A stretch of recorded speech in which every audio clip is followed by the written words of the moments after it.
Naomba nukuu ya Mwalimu Nyerere, hayati Mwalimu Nyerere, baba wa taifa letu, ambaye aliwahi kusema uongozi ni dhamana na kila kiongozi anapaswa kuwa mtumishi wa watu na si mtawala wa watu.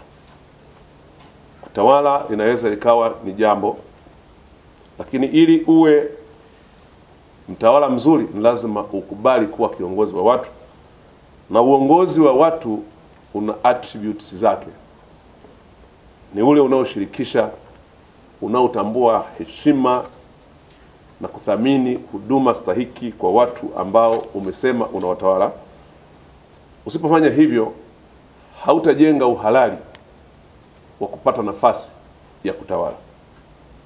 Ni katika muktadha huo ndiyo maana viongozi wetu na hasa Dr. Samia Suluhu Hassan, rais wetu, anasisitiza sana swala la kuepuka vitendo ambavyo vitakiuka maadili na mwisho kufifisha mwendo na kasi ya maendeleo ya nchi yetu.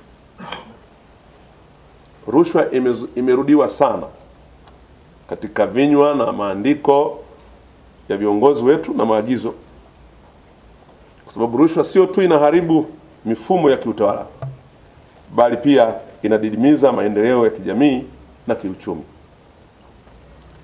ikiwemo huduma kwa wananchi, elimu bora na haki kwa wote. Kutambua haki ya mwenzako, kuheshimu misingi ya usawa, kutokudhulumu haki ya mtu mwingine,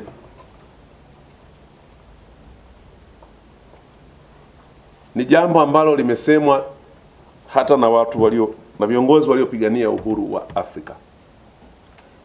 Na neno lililotumika sana wakati ule lilikuwa ni kwamba ukikiuka haya, ukiyafanya haya, wewe unaonekana mdhalimu. Mdhalimu. Siku hizi limekuwa sio neno maarufu sana. Lakini udhalimu ni hali ya kutokuheshimu haki za watu wengine. Udhalimu ni hali ya kutenda matendo ambayo hayathamini utu wa mtu mwingine. Udhalimu ni hali ya kujibebesha madaraka na kutokusikiliza watu wengine. Udhalimu ni hali ya kutweza heshima na hadhi ya watu wengine. Kwa ingawa tulitumia neno hili katika kudai uhuru dhidi ya wakoloni, kuna sababu ya kuendelea kulitumia neno udhalimu, kwa sababu bado wako wadhalimu katika utumishi na huduma kwa kuwahudumia wananchi. Bado kuna watu ni wadhalimu kwa sababu hawaheshimu haki za watu wengine, wanapuuza mahitaji ya watu wengine. Huo ni udhalimu. Kwa hiyo tupambane na udhalimu, kwa sababu ni vita ambayo bado inaendelea.